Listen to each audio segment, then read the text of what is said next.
इस कार्यक्रम के प्रायोजक हैं रोजगार डेवलपर्स।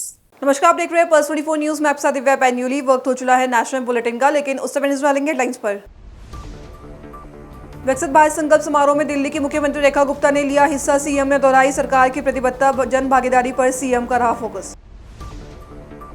उत्तर प्रदेश के रामपुर में 690 करोड़ की परियोजनाओं का हुआ लोकार्पण और शिलान्यास कार्यक्रम में आस्था और राजनीति पर गरजे सीएम। योगी आदित्यनाथ राम भक्ति पर दिया बड़ा बयान। रेवाड़ी में खेत बचाओ अभियान का हुआ समापन। केंद्रीय मंत्री शिवराज सिंह चौहान ने टेक्नोलॉजी पर दिया जोर, बोले कम पानी वाली खेती पर है सरकार का फोकस। शिरोमणि अकाली दल के नेता मजाठिया पहुंचे श्री अकाल तख्त साहिब। सीएम भगवंत मान पर किया तीखा हमला, पंथ विरोधी बयान से हुई सियासत गर्म। तुम दोनों की मेहनत बहुत रंग लाई है बेटा, घर बहुत सुंदर बना है। ये मेरे पापा का घर। पता है, देख तेरे पापा की नेम प्लेट अपने हाथों से लगाऊंगा। नेम प्लेट तो लग चुकी पापा।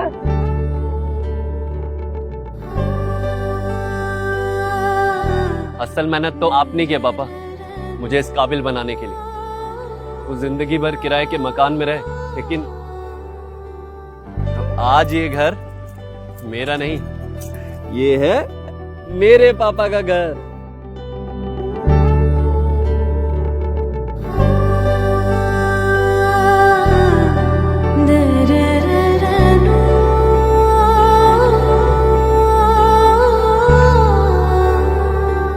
उड़ान सपनों की, आंगन खुशियों का और साथ सकर्णी का।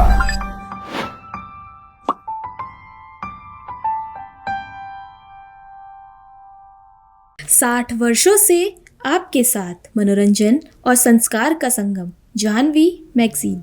आइए अब देखते हैं खबरें विस्तार से। राजधानी दिल्ली की मुख्यमंत्री रेखा गुप्ता विकसित भारत संकल्प समारोह में शामिल हुई और कार्यक्रम को संबोधित किया, जहां कार्यक्रम के दौरान उन्होंने विकसित भारत के लक्ष्य को लेकर सरकार की प्रतिबद्धता दोहराई और जन भागीदारी को महत्वपूर्ण बताया। बता दें, कार्यक्रम में बड़ी संख्या में लोग मौजूद रहे। और आपके इस एक्सपीरियंस का लाभ इस क्षेत्र की जनता को हो रहा है, इसका मुझे पूरा विश्वास है।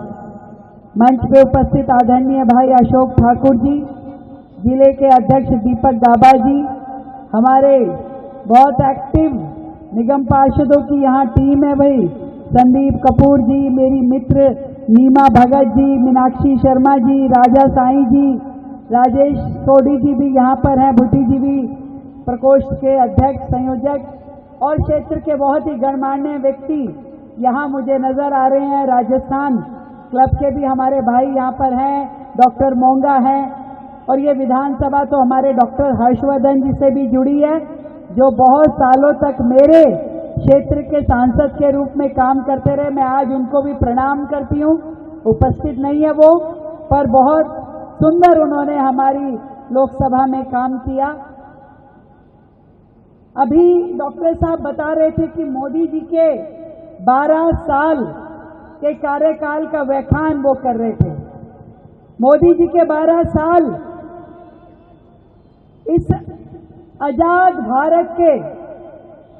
भारत के जितने वर्ष हुए, यानी 78 वर्ष, जिसमें से अधिकतम समय तो कांग्रेस के पास था।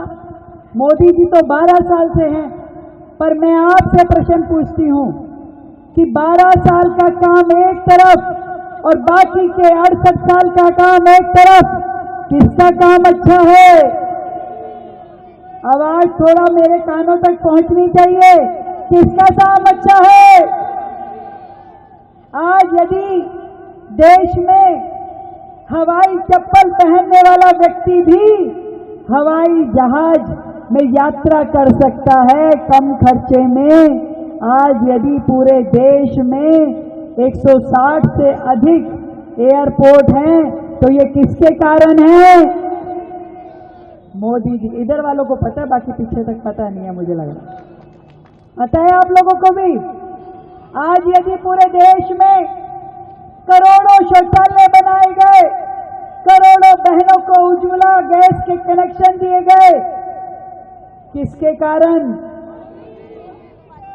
मोदी जी के कारण। रामपुर में उत्तर प्रदेश के मुख्यमंत्री योगी आदित्यनाथ ने 690 करोड़ रुपए से अधिक की विकास परियोजनाओं का उद्घाटन और शिलान्यास किया। इस दौरान आयोजित जनसभा को संबोधित करते हुए उन्होंने विपक्ष पर तीखा हमला बोला। सीएम योगी ने कहा कि आज वही लोग राम भक्ति की वकालत करते हैं जो 2017 से पहले जय श्री राम बोलने पर लाठी चार्ज करते थे और राम भक्तों पर गोली चलवाने तक के आरोपों से घिरे रहे हैं। उन्होंने कहा कि अब वही लोग आस्था की बात कर रहे हैं जिन्होंने पहले इसे दबाने का काम किया था। के साथ होता है, कोई रोक टोक नहीं। जिस समाजवादी पार्टी ने श्री कृष्ण जन्मोत्सव का कार्यक्रम, श्री कृष्ण जन्माष्टमी के कार्यक्रम को रोक लगाई थी, हमारी सरकार ने उस रोक को दूर करके भगवान राम के जन्मोत्सव रामनवमी का आयोजन हो, श्री कृष्ण भगवान के जन्मोत्सव का कार्यक्रम, श्री कृष्ण जन्माष्टमी का कार्यक्रम हो, होली हो, दीपावली हो, विजयादशमी हो, दुर्गा पूजा हो, कोई भी पर्व और त्योहार हो, उन सभी की बाधाओं को दूर करके आज फिर से उत्सवपूर्ण माहौल के रूप में उत्तर प्रदेश का माहौल बदला है। आज उसका परिणाम भी मिला है। विरासत को सम्मान दे करके कैसे अर्थव्यवस्था को आगे बढ़ाया जा सकता है, उत्तर प्रदेश उसका मॉडल बना है। विरासत को कैसे सम्मान दिया जाता है, आज प्रधानमंत्री मोदी जी के नेतृत्व में उत्तर प्रदेश उसका मॉडल बन रहा है। बहनों और भाइयों, आज अयोध्या में आप जाते हैं, रेल से जाएंगे, डबल लाइन की सुविधा आपको वहां मिलती है। ब्रॉड गेज की डबल लाइन के साथ अयोध्या जुड़ा है। सड़क मार्ग से जाएंगे, 4 लेन की कनेक्टिविटी से अयोध्या जुड़ी है।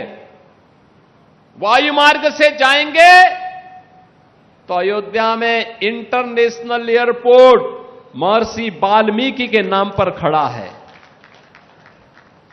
अयोध्या त्रेता युग का याद स्मरण कराता है। आज राम की भक्ति की वकालत कौन कर रहा है? आज भगवान राम की भक्ति की दुहाई कौन दे रहा है? 2017 के पहले जो जय श्री राम बोलने पर लाठी मारते थे, 2017 के पहले जब उत्तर प्रदेश में राम भक्त कहता था कि राम लला हम आएंगे, मंदिर वहीं बनाएंगे, उन रामों पर जो समय गोली चलाते थे, आज वे आस्था की वकालत करते हुए दिखाई देते हैं। ये आपकी ताकत है, आपकी आस्था की ताकत है कि आज उनको आपका पिछलग्गू बनने के लिए मजबूर होना पड़ रहा है। आपके वोट बैंक की ताकत है। अब उन्हें अपने आप पर पश्चाताप होता होगा, अपने कर्मों पर पश्चाताप होता होगा कि समाजवादी पार्टी गलत थी। हरियाणा के रेवाड़ी में खेत बचाओ अभियान के समापन समारोह में केंद्रीय मंत्री शिवराज सिंह चौहान शामिल हुए। इस दौरान उन्होंने कहा कि सरकार कृषि क्षेत्र में टेक्नोलॉजी के इस्तेमाल को बढ़ावा दे रही है ताकि किसानों को भविष्य में फिजिकल साइकिल हेल्थ कार्ड तक की जरूरत ना पड़े।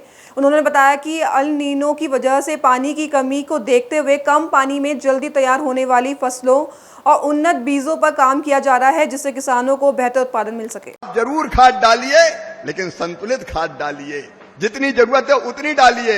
माटी का परीक्षण करवाइए, मिट्टी को जिन तत्वों की जरूरत है वो खाद के रूप में दीजिए। सॉइल हेल्थ कार्ड का उपयोग कीजिए। अब तो टेक्नोलॉजी का इस्तेमाल करके हम ये कोशिश कर रहे हैं किसान भाइयों कि आपको सॉइल हेल्थ कार्ड भी कुछ दिनों बाद नहीं बनवाना पड़ेगा। आपके मोबाइल में एक ऐप आप डाउनलोड करोगे और खेत में जाके खड़े हो जाओगे हथेली पे रख के, तो आपका मोबाइल आपको बता देगा कि आपकी मिट्टी में कौन कौन से तत्व है और उसके हिसाब से कितनी खाद डालनी चाहिए। तो ये काम भी हम कर रहे हैं ताकि आपको परेशानी ना हो। टेक्नोलॉजी का उपयोग करके आज मैं आपसे फिर निवेदन करता हूं कि संतुलित खाद डालिए और हो सके तो थोड़ी सी जमीन पर प्राकृतिक खेती करके भी तो देखो। आप जानते हैं गुजरात के राज्यपाल, हमारे हरियाणा के हमारे साथी कितना प्रयत्न कर रहे हैं। सचमुच में अगर सही ढंग से, आचार्य देवव्रत की बात मैं कर रहा हूं, सही ढंग से अगर प्राकृतिक खेती की जाए तो सच में उत्पादन कम नहीं होता। हमने ये कीटनाशक और खाद डाल डाल के धरती में जितने सूक्ष्म जीव हैं उनको मार डाला। केंचुआ आजकल कहीं खेतों में दिखाई नहीं पड़ता। समय की कमी है, मुझे अरुणाचल प्रदेश जाना है, इसलिए मैं निवेदन करता हूं कि एक संतुलित खाद डालें, खेत के एक छोटे हिस्से में प्राकृतिक खेती करने की कोशिश भी करें। देखो मेरे भाइयों, जलवायु से, प्रकृति से अगर ज्यादा खिलवाड़ हुआ तो ये प्रकृति हमें माफ नहीं करेगी। आजकल आप टीवी खोलो रात में तो यूरोप में गर्मी से लोग मर रहे हैं। 42-44 डिग्री सेंटीग्रेड तापमान हो गया, हाहाकार मचा है यूरोप में। अभी अल नीनो का खतरा मंडरा रहा है। अल नीनो हरियाणा में भी माननीय मुख्यमंत्री जी 4 जिले ऐसे हैं जहां अत्यधिक कम बारिश होने की आशंका है, और इसलिए हम कोशिश कर रहे हैं कि अल नीनो के प्रभाव के कारण जो पानी कम होगा उसमें कैसी खेती किसान करें, कम पानी की जल्दी आने वाली फसलें, उसका भी हम इंतजाम कर रहे हैं, उसके बीज का भी इंतजाम हम कर रहे हैं ताकि हम कम पानी में अच्छी फसल ले सकें। अमृतसर में शिरोमणि अकाली दल के नेता विक्रम सिंह मजीठिया अपनी पत्नी के साथ श्री अकाल तख्त साहिब पहुंचे। इस दौरान उन्होंने मुख्यमंत्री भगवंत मान पर तीखा हमला करते हुए उन्हें पंथ विरोधी बताया और कहा कि वे श्री अकाल तख्त साहिब को समर्पित नहीं हो सकते। उन्होंने यह भी कहा कि किसी भी कानून को बनाने से पहले श्री अकाल तख्त साहिब और सिख संगठनों की सहमति जरूरी है। ਦੀ ਪ੍ਰਵਾਨਗੀ ਬੜੀ ਜ਼ਰੂਰੀ ਸੀ, ਜਿਹੜੀ ਨਹੀਂ ਲਈ ਗਈ। ਸਿਰਫ ਸਿਆਸਤ ਕੀਤੀ ਗਈ ਹੈ ਗੁਰੂ ਦੋਖੀ ਭਗਵੰਤ ਮਾਨ ਵੱਲੋਂ, ਔਰ ਜਿਸ ਤਰੀਕੇ ਨਾਲ ਅਕਾਲ ਤਖਤ ਸਾਹਿਬ ਨੂੰ ਉਹ ਚੈਲੰਜ ਕਰ ਰਿਹਾ, ਜਿਸ ਤਰੀਕੇ ਨਾਲ ਸ਼ਰਾਬ ਪੀ ਕੇ ਉਹ ਸ੍ਰੀ ਅਕਾਲ ਦਮਦਮਾ ਸਾਹਿਬ ਗਿਆ ਹੈ ਜਾਂ ਗੁਰੂ ਗ੍ਰੰਥ ਸਾਹਿਬ ਮਹਾਰਾਜ ਦੀ ਹਾਜ਼ਰੀ 'ਚ ਗਿਆ ਹੈ, ਉਹਦੇ ਤੋਂ ਆਸ ਨਹੀਂ ਲਾ ਸਕੀ, ਜਲਾਈ ਜਾ ਸਕੀ। ਔਰ ਅੱਜ ਵੀ ਮੈਂ ਮਹਿਸੂਸ ਕੀਤਾ, ਦੇਖੋ ਇਹ ਕੋਈ ਸਰਕਾਰੀ ਦਫ਼ਤਰ ਨਹੀਂ ਹੈ ਜਿੱਥੇ ਤੁਸੀਂ ਆਏ ਹੋ, ਇਹ ਸ਼੍ਰੀ ਹਰਗੋਬਿੰਦ ਸਾਹਿਬ ਸੱਚੇ ਪਾਤਸ਼ਾਹ ਦਾ ਦਰ ਹੈ। ਮੈਂ ਵੀ ਜਦ ਪਿਛਲੀ ਵਾਰੀ ਦਾਸ ਇੱਥੇ ਪੇਸ਼ ਹੋਇਆ ਸੀ, ਦਾਸ ਨੇ ਆਪਦੀ ਗੱਲ ਜੋ ਦਾਸ ਠੀਕ ਸਮਝਦਾ ਸੀ ਆਪਦੀ ਰੱਖੀ ਸੀ। ਪਾਰਟੀ ਦਾ ਕੋਈ ਹੁਕਮ ਜਾਂ ਲਾਈਨ ਨਹੀਂ ਸਾਨੂੰ ਦਿੱਤੀ ਜਾਂਦੀ। ਅੱਜ ਵੀ ਅਸੀਂ ਆਪਦੀ, ਮੇਰੇ ਇੱਕ ਧਰਮ ਪਤਨੀ ਆਪਦੀ ਜੋ ਭਾਵਨਾ ਹੈ ਉਹ ਲੈ ਕੇ ਆਏ। ਅਸੀਂ ਸਪਸ਼ਟ ਕਰਤਾ ਕਿ ਅਸੀਂ ਉਸ ਦਿਨ ਗੈਰ ਹਾਜ਼ਰ ਹੋਏ ਸਾਂ ਕਿਉਂਕਿ ਸਾਨੂੰ ਇਹਦੇ 'ਚ ਸਿਆਸਤ ਹੀ ਜਾਪਦੀ ਸੀ। ਨਾ ਤਾਂ ਬੇਅਦਬੀ ਰੁਕੀ ਹੈ, ਨਾ ਇਹ ਕਾਨੂੰਨ ਸਿਰਫ ਕਾਗਜ਼ਾਂ 'ਚ ਹੈ। ਔਰ ਜਿਹੜਾ ਕਾਨੂੰਨ ਸ਼੍ਰੀ ਅਕਾਲ ਤਖਤ ਸਾਹਿਬ ਦੀ ਪ੍ਰਵਾਨਗੀ ਬਗੈਰ, ਮਨਜ਼ੂਰੀ ਬਗੈਰ ਸਿੱਖ ਸੰਸਥਾ, ਸ਼੍ਰੋਮਣੀ ਗੁਰਦੁਆਰਾ ਪ੍ਰਬੰਧਕ ਕਮੇਟੀ, ਹੋਰ ਸਿੱਖ ਸੰਸਥਾਵਾਂ ਨੂੰ ਕੌਨਫੀਡੈਂਸ ਲਏ ਬਗੈਰ, ਗੁਰੂ ਨਾਨਕ ਨਾਮ ਲੇਵਾ ਸੰਗਤ ਨੂੰ ਕੌਨਫੀਡੈਂਸ ਲਏ ਬਗੈਰ ਜੋ ਕਾਨੂੰਨ ਬਣਿਆ ਹੈ, ਇਹ ਸਿਰਫ ਤੇ ਸਿਰਫ ਸਿਆਸਤ ਕਰਨ ਲਈ ਬਣਿਆ। ਔਰ ਅੱਜ ਅਫਸੋਸ ਦੀ ਗੱਲ ਹੈ ਕਿ ਲਿਖਤੀ ਜੋ ਦੇਤਾ ਗੁਰੂ ਦੋਖੀ ਨੇ, ਉਹ MLA ਜੇ ਹੁੰਦੇ ਤੇ ਆਪਦੀ ਅਕਲ ਵਰਤਦੇ। ਇਹ ਤਾਂ ਭੇਡੂਆਂ ਵਾਂਗੂ ਉਹ ਛਾਪ ਕੇ ਲੈ ਆਇਆ ਕਿ ਸਭ ਦਾ ਇੱਕੋ ਹੀ ਹੈ, ਮੈਨੂੰ ਜੋ ਪ੍ਰੈਸ ਦੱਸ ਰਹੀ ਹੈ ਇੱਕੋ ਜਵਾਬ ਹੈ ਸਭ ਦਾ। ਸੋ ਮਤਲਬ ਇਹ ਸਮਝ ਰਿਹਾ ਕਿ ਇਹ ਨਹੀਂ ਰਿਅਲਾਈਜ਼ ਕਰ ਰਹੇ ਕਿ ਤੁਸੀਂ ਸ਼੍ਰੀ ਹਰਗੋਬਿੰਦ ਪਾਤਸ਼ਾਹ ਸੱਚੇ ਪਾਤਸ਼ਾਹ ਦੇ ਦਰ ਤੇ ਅੱਗੇ ਪੇਸ਼ ਹੋ ਰਹੇ ਹੋ। ਇਹ ਸਮਝ ਰਹੇ ਕਿਸੇ ਸਿਆਸੀ ਮੀਟਿੰਗ ਜਾਂ ਪ੍ਰੋਗਰਾਮ ਤੇ ਆਏ ਆ। ਇਹਨਾਂ ਨੂੰ ਅਕਲ ਕਰਨੀ ਚਾਹੀਦੀ, ਸੋਚ ਸਮਝ ਕੇ ਗੱਲ ਕਰਨੀ ਚਾਹੀਦੀ। ਇਹ ਸਰਕਾਰਾਂ ਤਾਂ ਆਉਂਦੀਆਂ ਜਾਂਦੀਆਂ ਰਹਿਣਗੀਆਂ, ਮਗਰ ਉਹ ਸੱਚੀ ਸਰਕਾਰ ਅੱਗੇ ਸੱਚੀ ਗੱਲ ਕਰਨੀ ਜ਼ਰੂਰੀ। ਔਰ ਇਹਦੇ 'ਚ ਨੁਕਸ ਕੀ ਹੈ? ਜੇ ਤੁਸੀਂ ਸਭ ਨੂੰ ਨਾਲ ਲੈ ਲਓਗੇ, ਤੁਸੀਂ ਨਹੀਂ ਗੁਰਸਿੱਖ, ਤੁਹਾਡੀਆਂ ਭਾਵਨਾਵਾਂ ਵੀ ਨੇ, ਤੁਹਾਡੇ ਵੀ ਸੁਜੈਸ਼ਨ ਲਓ। ਜੋ ਸੰਸਥਾਵਾਂ ਰਿਪਰੈਜ਼ੈਂਟ ਕਰਦੀਆਂ ਗੁਰੂ ਦੇ ਸਿੱਖਾਂ ਨੂੰ, ਉਹਨਾਂ ਦੀ ਵੀ ਲਓ। ਭਗਵੰਤ ਮਾਨ ਦਾ ਤਾਂ ਚਿਹਰਾ ਮੋਹਰਾ ਨਹੀਂ ਸਿੱਖੀ ਵਾਲਾ, ਉਹ ਤਾਂ ਗੁਰੂ ਦੋਖੀ ਬੰਦਾ ਜਿਹਦੀ ਬੇਟੀ ਕਹੇ ਮੈਂ ਇਹਨੂੰ ਬਾਪ ਨਹੀਂ ਕਹਿ ਕੇ ਰਾਜੀ, ਉਹਦਾ ਕੀ ਕਿਰਦਾਰ ਹੋਣਾ? ਜਿਹੜਾ ਸ਼ਰਾਬ ਪੀ ਕੇ ਗੁਰੂ ਘਰ ਚਲੇ ਜਾਵੇ, ਗੁਰੂ ਗ੍ਰੰਥ ਸਾਹਿਬ ਮਹਾਰਾਜ ਦੀ ਹਾਜ਼ਰੀ ਚਲੇ ਜਾਵੇ, ਉਹ ਹੁਣ ਚਿੱਠੀ ਲਿਖੂ ਤੇ ਉਹ MLA ਉਸ ਨੂੰ ਕਾਪੀ ਕਰਕੇ ले आउण ते बड़ी शर्म दी गल। दिल्ली कैबिनेट ने इलेक्ट्रिक व्हीकल पॉलिसी 2026 को मंजूरी दे दी है। इस पर प्रतिक्रिया देते हुए मंत्री आशीष सूद ने कहा कि यह पॉलिसी राजधानी को आधुनिक और प्रदूषण मुक्त ट्रांसपोर्ट सिस्टम की दिशा में आगे ले जाएगी और लोगों के जीवन में सकारात्मक बदलाव लाएगी। उन्होंने आगे कहा कि देश की राजधानी कैसी हो, मॉडर्न इंफ्रास्ट्रक्चर हो, वहाँ का ट्रांसपोर्ट सिस्टम प्रदूषण को दूर करने वाला हो, ऐसे विषयों को ये पॉलिसी कवर करती है। देखिए, आप इसे 2.0 कह रही हैं, असल में तो दिल्ली की EV पॉलिसी अब बनी है। जहाँ दिल्ली की जनता के जीवन में असर आए, फर्क आए, ease of living, ease of doing business, इन सब की सुविधाएं मिले। देश की राजधानी, विकसित भारत की राजधानी कैसी हो, मॉडर्न इंफ्रास्ट्रक्चर हो, वहाँ की मॉडर्न ट्रांसपोर्ट सिस्टम हो, वहाँ का ट्रांसपोर्ट सिस्टम पॉल्यूशन को दूर करने वाला हो, पॉल्यूशन को ठीक करने वाला हो, ऐसे सब विषय जो पॉलिसी एड्रेस करती है वो यही है। पिछली पॉलिसी तो केवल 200 करोड़ रुपए प्रतिवर्ष की बात करती थी, और वो भी कभी सब्सिडी के तौर पर आम आदमी पार्टी ने जो ढोल बजाकर ईवी पॉलिसी, जिसको आप 2.1 कहना चाह रही हैं, उसका जिक्र किया, वो कभी किसी काम में थी ही नहीं। 200 करोड़ रुपए खर्च नहीं हुए, 43 करोड़ की सब्सिडी का बकाया हमने दिया। इसलिए ये वो पॉलिसी है जो दिल्ली के मॉडर्न ट्रांसपोर्ट सिस्टम के लिए, जो दिल्ली के मॉडर्न इंफ्रास्ट्रक्चर के लिए, जो दिल्ली के प्रदूषण रहित ट्रांसपोर्ट सिस्टम के लिए, दिल्ली को देश की विश्व के सबसे बड़े लोकतंत्र की राजधानी कैसी हो, उसका ट्रांसपोर्ट सिस्टम ऐसा रोबोस्ट ईवी मैकेनिज्म देने का काम ये पॉलिसी करेगी, जिसके अंतर्गत 7,000 करोड़ रुपए इस पॉलिसी के अंतर्गत अगले आने वाले 3 वर्षों में खर्चे जाएंगे। नया सब्सिडी पर, स्क्रैपिंग पर, इंफ्रास्ट्रक्चर पर, और साथ ही साथ नए वाहनों की, बड़े वाहनों की खरीद पर रोड टैक्स में भी छूट दी जाएगी।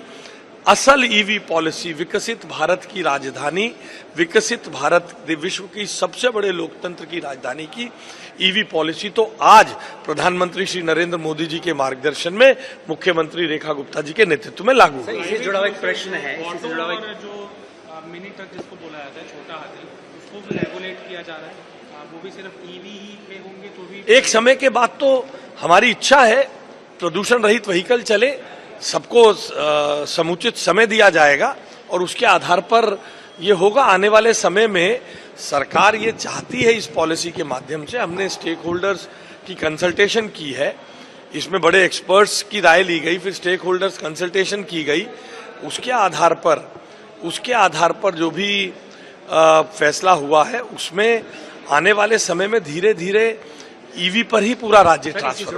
भाजपा नेता शहजाद पूनावाला ने यूसीसी यानी समान नागरिक संहिता पर बड़ा बयान दिया है। उन्होंने कहा कि समान नागरिक संहिता महिला सशक्तिकरण और लैंगिक समानता का सबसे बड़ा माध्यम है और यह एक संवैधानिक प्रावधान है जिसे लागू करने की दिशा में भाजपा सरकारें कदम उठाती हैं। उन्होंने पश्चिम बंगाल में कथित तौर पर माँ, माटी और मानुष के नाम पर हो रहे अत्याचारों का भी आरोप लगाया।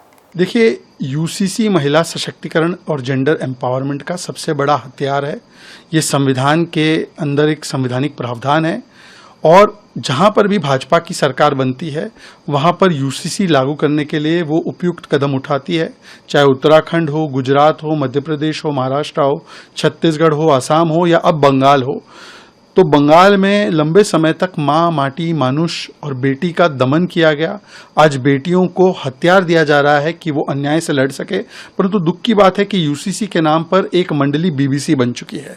भड़काऊ भाईजान committee, TMC, Samajwadi party, Congress, आम आदमी पार्टी इसका जमकर विरोध कर रही। दरअसल वो मुस्लिम कट्टरपंथी वोट्स के लिए केवल और केवल महिलाओं के अधिकारों का हनन करती है, उसकी बलि चढ़ाती है और इसीलिए बार बार शाहबानू से, शायरा बानू से विमेन रिजर्वेशन और अब यूसीसी, हर जगह ये जमात इसको विरोध करती है। अभी के लिए बस इतना ही। खबरों के लिए बने रहे पल्स 24 न्यूज के साथ। तब तक के लिए नमस्कार।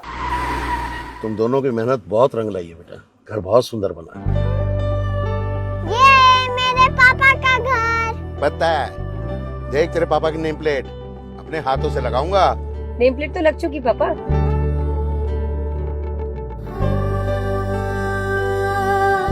असल मेहनत तो आपने किया पापा, मुझे इस काबिल बनाने के लिए। वो जिंदगी भर किराए के मकान में रहे, लेकिन तो आज ये घर मेरा नहीं, ये है मेरे पापा का घर।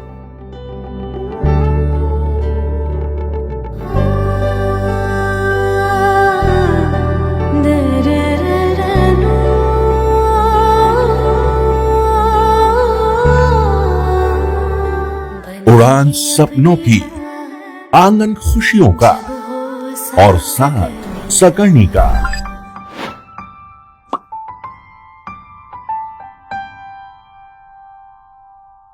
60 वर्षों से आपके साथ मनोरंजन और संस्कार का संगम, जाह्नवी मैगजीन।